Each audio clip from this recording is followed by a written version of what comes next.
Pessoal, vamos falar sobre a situação na Ucrânia, o jornalista americano morto e a Rússia que pediu ajuda à China, hein?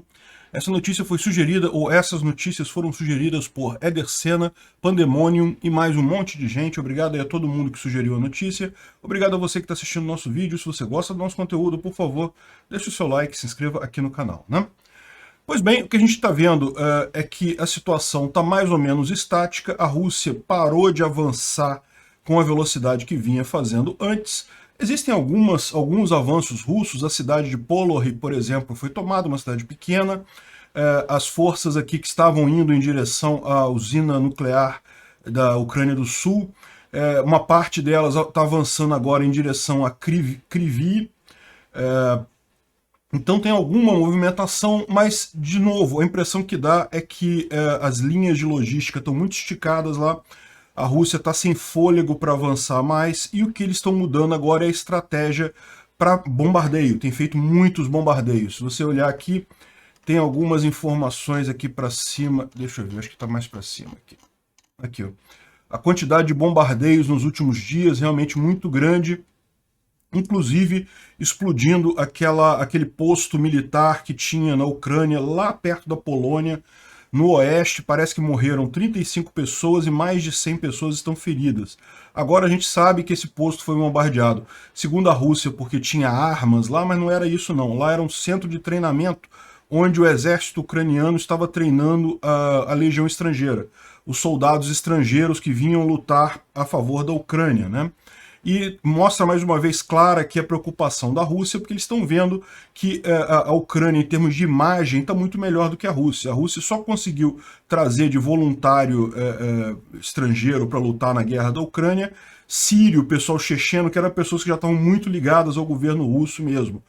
Na Ucrânia não, a Ucrânia veio gente do mundo todo para lá, e a Rússia fica preocupada com isso, porque no final das contas, em termos de propaganda, é uma coisa muito forte para a Ucrânia, né? Bom, muito trágico isso daí, matou 35 pessoas, 100 feridos, realmente muito ruim. Agora, tenha em mente que era um objetivo militar meio questionável isso daqui, né?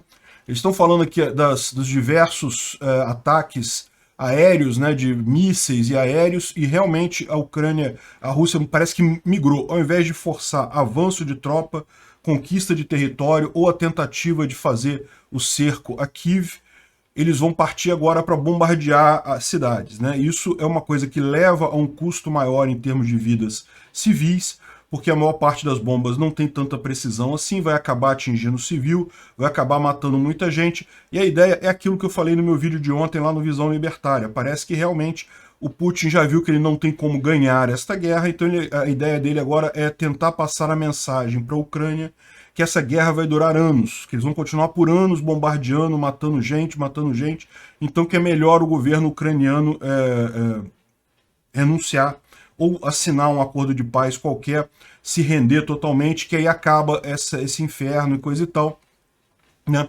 A Rússia, não tenha dúvida, embora ela tenha perdido muito material, eles têm muito mais bombas, eles podem ficar bombardeando por muito tempo, ninguém tem dúvida disso, mas de qualquer forma, essa parece ser a estratégia. Eles desistiram de campanha de conquista, ou pelo menos deram uma recuada, e vão forçar agora, em termos de tirar vidas de civis, para forçar o governo ucraniano a uma rendição, né? Bom, tentaram novamente os corredores, estão tentando todos os dias os corredores humanitários com sucesso, com graus de sucesso diferentes, como eu falei. Infelizmente, o de Mariupol, que é o mais importante de todos, continua não funcionando. Eles continuam não conseguindo tirar pessoas de Mariupol. Vamos tentar hoje de novo. Então a cidade de Mariupol está totalmente destruída, sem água, sem luz, sem gás, sem nada. E ainda tem uma enorme população lá dentro, população civil, que quer sair para o outro lado da Ucrânia, mas infelizmente eles não conseguem abrir esse corredor. Sempre que começam, os russos contra-atacam, começam a atirar, eles são obrigados a recuar com o corredor, né? Então realmente muito triste essa política russa de mirar em civis, né? E dentro dessa história, um jornalista americano, o Brent Renaud, foi assassinado pelas forças russas. Isso saiu essa notícia logo na manhã de ontem, né? Parece que ele estava passando por um checkpoint, ele com mais 2 repórteres americanos, e os russos abriram fogo e acabaram atingindo ele no pescoço. Ele morreu. Os outros repórteres que estavam com ele foram feridos, mas também estão internados em hospitais lá na Ucrânia. No início o pessoal falou que ele era um repórter do New York Times, mas o New York Times esclareceu que ele já trabalhou para o New York Times, não trabalha mais, trabalha para outros jornais. Ele provavelmente estava usando a credencial do New York Times porque dá um nome, né, mais bacana, assim, tem uma moral maior. De qualquer forma, é muito triste isso, né? O cara jornalista estava lá, o carro estava escrito que era imprensa, que era televisão e coisa e tal, e no entanto, essa coisa aí, né? Realmente muito triste essa história toda. Esse aqui foi o outro repórter que estava com ele no carro, né? Que também foi ferido. Existem também conversas sobre negociações de paz que, segundo ambas as partes, estão andando muito melhor e coisa e tal. Mas a verdade é que eu não tenho expectativa nenhuma que saia algo nessa negociação de paz, né? Vamos ver, lógico, esperança a gente sempre tem, mas não me parece ser o caso, até porque o chefe da equipe de paz da Rússia é um cara que é altamente ideológico, é um cara fervoroso a favor de Putin, que não vai aceitar ceder nada. Então, no final das contas, a chance desse tipo de coisa dar certo é muito pequena, né? Se o Putin quisesse realmente fazer paz através de negociação, ele teria mandado uma equipe que tivesse alguma capacidade alguma flexibilidade para negociar e coisa e tal. Se ele mandou um cara que é absolutamente linha dura, é porque não vai conseguir nada nessa negociação, né? Então, mas isso não quer dizer que a Rússia esteja fazendo isso porque está muito bem na guerra, está ganhando a guerra, não. Ao contrário, tá? É o que eu falo para vocês, a questão toda aqui é diferenciar o Putin da Rússia. O Putin está fazendo isso porque ele sabe que se ele sair dessa guerra humilhado, ele cai amanhã, né? Ele já está balançando lá dentro, já tem um monte de gente se posicionando contra o Putin, mesmo com toda aquela repressão absurda de prender pessoas por 15 anos, de qualquer protesto a pessoa ser presa. Mesmo com tudo isso, continuam protestos na Rússia contra essa invasão, ou seja, o povo russo evidentemente está contra o Putin está sozinho nessa e está numa enrascada. E parece agora que até na questão militar eles estão sentindo falta. Olha só, a Rússia pediu ajuda militar à China. Olha aí o urso de papel dando suas caras, né? Eu fiz um vídeo outro dia falando que o exército russo, que as forças armadas russas eram um urso de papel lá no Visão Libertária, e mostrando o porquê. O motivo é óbvio, a Rússia ela tem uma economia do tamanho do Brasil, e como que com a economia do tamanho do Brasil ela conseguiria manter o segundo maior exército do mundo? O fato é que ela herdou muita coisa da União Soviética, isso é um fato, tem muito material que veio da União Soviética 40 anos atrás. Então, as coisas já estão velhas, né? E veja, no final da União Soviética já tinha muita coisa que já era antiga no exército soviético então. Então tem muito material que simplesmente não funciona mais. O número está lá, parece que é grande pra caramba, que tem 14 mil tanques, é o exército com o maior número de tanques em todo o mundo. No entanto, a maior parte, cacareco velho, funciona para nada, né? E agora a gente tem a confirmação disso. A Rússia está pedindo ajuda à China por material militar de melhor qualidade, mais novo e coisa e tal, né? Como eu falei para vocês, pode ser que a China ajude? Pode ser que a China ajude, né? Agora, cada vez mais o que você está vendo é a completa submissão da Rússia à China. Só sobrou isso, a Rússia vai virar um vassalo da China no final dessa guerra toda, porque está cada vez pior isso, né? A Rússia não tem capacidade de manter essa guerra, entrou nessa enrascada. Se o Putin fosse um cara com visão, se o interesse dele fosse realmente o bem-estar da Rússia, o que ele faria? Ele encerraria essa guerra, pediria para sair e pronto. Mas ele não vai fazer isso, né? Lógico que não vai fazer isso, ele vai continuar insistindo. E daí está cada vez mais afundando a Rússia, né? Por exemplo, uma outra coisa, aqui já do ponto de vista econômico, né? Muita gente fala assim, tá vendo? O Ocidente está fazendo sanções na Rússia e não está adiantando nada. Olha só, os bancos russos passaram a permitir contas em yuan. Aí agora os russos podem ter dinheiro, podem usar o yuan, que não está desvalorizando tanto quanto o ruble, e pronto, problema resolvido, não é mesmo? Não, as sanções funcionaram exatamente como esperado. Repara o que aconteceu aqui, a Rússia perdeu capacidade, perdeu soberania, a moeda dela não vale mais nada. Para os cidadãos, ótimo, excelente que os cidadãos consigam se proteger, tendo outras moedas no banco, tendo yuan, ou tendo dólar, ou tendo Bitcoin, ou tendo qualquer outra moeda para proteger o patrimônio deles. Eu acho ótimo. Esse é o tipo ideal de sanção. Como eu falei, essas sanções econômicas estão sendo excelentes por vários motivos. Primeiro, porque está prejudicando muito mais o governo do que os cidadãos. E segundo, porque justamente dá abre o caminho para o Bitcoin, né? Ou seja, muita gente está vendo o valor do Bitcoin justamente nessa situação. A gente vai falar num outro vídeo sobre o contra-ataque também, ou seja, a Europa está querendo contra-atacar aí, regulamentar o Bitcoin, justamente alegando que a Rússia está fugindo das sanções, usando o Bitcoin e coisa e tal. Mas no final das contas, o Bitcoin, mesmo que seja usado pelo governo da Rússia, no final das contas ele ajuda muito mais a população do que ao governo. Significa, de fato, uma perda de soberania, né? Então aqui, ou seja, legal, resolveu o problema? Não, não resolveu não, meu amigo. A Rússia está de novo virando vassala da China. Vai acabar com uma Coreia do Norte e do Oeste novamente, né? Isso é muito triste para a Rússia. Infelizmente, quem está levando essa história toda é o Putin, né? Você vê claramente que ele não esperava que chegasse nesse ponto, e como eu apontei para vocês, né, no vídeo que eu fiz ontem lá no Visão Libertária, o Xi Jinping não está muito satisfeito com essa guerra da Rússia não, tá? Porque no final das contas, o que ele está vendo nisso daí? Primeiro que está demorando muito tempo, as sanções estão muito grandes, está fazendo com que o preço da energia no mundo todo cresça muito. O país que mais consome energia no mundo é a China. E, além disso, o que está acontecendo? Está tendo um efeito de dissuasão nos próprios militares chineses, né? Que, aliás, tem o mesmo tipo de problema lá da Rússia, né? Como a gente falou, qual que é o problema do Putin? O Putin lançou aquela campanha contra a corrupção dele, em que ele tirou do poder todos os adversários políticos dele. Só que o que acontece nesse caso? O pessoal que ficou sabe que não pode desagradar o Putin, porque se desagradar o Putin, ele corta a cabeça do cara.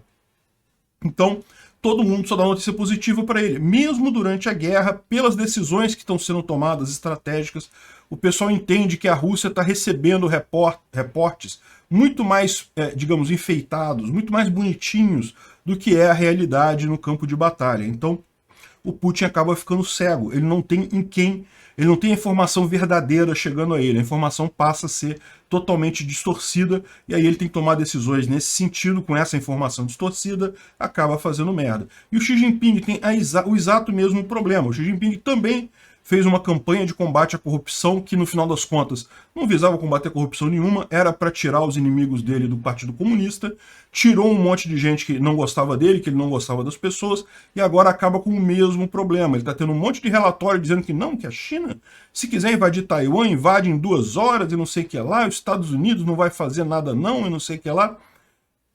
Tem o mesmo problema. E aí agora, essa história, essa invasão da Ucrânia pela Rússia, está mostrando para a China que a coisa pode ser mais complicada do que eles estão imaginando, né? Da mesma forma que a Ucrânia, a Taiwan tem um exército muito treinado, muito forte, com muita arma tecnológica, que, lógico, de novo, é a mesma situação. A China é muito maior do que Taiwan, é muito maior, o exército é muito grande. Mas não vai ser uma coisa, um passeio no parque, não vai ser chegar lá, botar o pé na porta e entrar. Vai ter problema, vai ter dor de cabeça, né? Isso mesmo sem contar apoio de outros países, que é o que está acontecendo na Ucrânia. A maior parte, a OTAN continua não querendo entrar diretamente nessa guerra. Tem muita gente já falando que isso aí já está um certo efeito Chamberlain. Para quem não sabe, Chamberlain foi um diplomata inglês, na verdade ele era ministro da defesa inglês, que negociou um pacto com Hitler, cedendo vários territórios para manter a paz. Então vamos ceder esse monte de território aqui para manter a paz, para não ter problema. E quando ele fez isso foi até muito aclamado, o pessoal, não vamos guerrear com Hitler. Ele, por que isso? Vamos manter a paz, é muito melhor do que entrar em guerra e coisa e tal. No final das contas, a gente sabe hoje que Hitler tomou essa coisa como um ato de covardia, e isso foi uma das coisas que incentivou ele a invadir toda a França, a realmente avançar com a guerra na Alemanha, achando, não, esse pessoal é todo mundo covarde, ninguém quer brigar com ninguém, vamos aproveitar e vamos tomar essa coisa toda de uma vez. A mesma coisa, a OTAN ficando de fora dessa guerra, tá tudo muito tranquilo, não, vamos ficar de fora, queremos paz e coisa e tal. Arrisca-se ter esse problema, né? Depois ficou famosa a frase do Churchill, se referindo ao Chamberlain, dizendo que, olha só, você entre a guerra e a desonra, você escolheu a desonra e agora terá a guerra, né? E foi o que aconteceu. Em último caso, depois a Inglaterra teve que entrar na guerra de qualquer forma, numa posição muito mais desfavorável do que se tivesse entrado na guerra logo no início, né? Enfim, vamos ver como é que caminha isso daqui. É uma coisa preocupante, não vou negar não. Eu acho que a China vai acabar ajudando militarmente a Rússia, o que pode piorar a situação na Ucrânia. Não tenho certeza disso. Eles dizem aqui, os analistas americanos dizem que acham que a China não vai ajudar, mas não sei. Vamos ver como é que vai ficar isso daqui. O Banco Central da Rússia anunciou que a Bolsa de Moscou vai continuar fechada, ou seja, a economia russa, meu amigo, acabou, destruiu tudo. Imagina você que tem ações de alguma empresa russa, acabou, já sabe que não tem. A ação já não tem valor nenhum, a bolsa não abre, você não pode vendê-la nem pela merreca que ela tá. Você fechar a bolsa 2, 3 dias por conta de um evento excepcional é uma coisa que você até entende, para deixar passar o período mais de nervosismo dos operadores para as ações não caírem muito, depois você reabre. Mas isso é o tipo da coisa que funciona se você fechar um dia, 2, né? Agora, se você fica 3 semanas fechado, que é o caso, chega uma hora que o operador olha para aquela ação e fala, não, isso aqui agora é um papel, isso aqui não vale mais nada, eu vou usar para limpar minha bunda porque não serve mais para nada esse troço. Esse é certamente o fronte que dói mais na Rússia, é a economia interna que está desabando, né? O Putin está falando que não, que vai tomar controle das empresas que deixarem a Rússia. Como a gente já falou, esse tipo de coisa é uma idiotice. Ele acha que vai fazer o quê? Vai conseguir fazer hambúrguer do McDonald's, se ele pegar as lojas do McDonald's e botar funcionário lá. Os funcionários são russos mesmo, né? Vai botar a gerência, ela vai conseguir fazer McDonald's? Não vai, eles não têm o material, não tem toda a logística por trás para produzir aquele hambúrguer.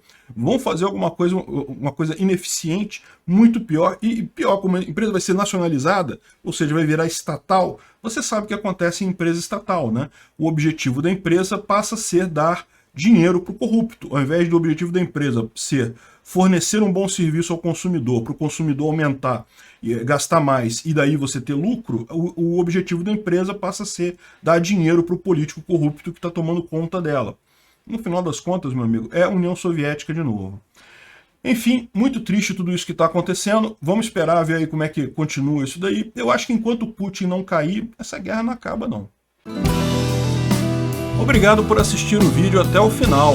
Além de curtir, compartilhar e se inscrever no canal, considere se tornar patrocinador com valores a partir de R$ 1,99. Clique no botão Seja Membro abaixo para saber as condições e vantagens de patrocinar o canal. Mais informações sobre o nosso projeto, visite nossos sites indicados na tela.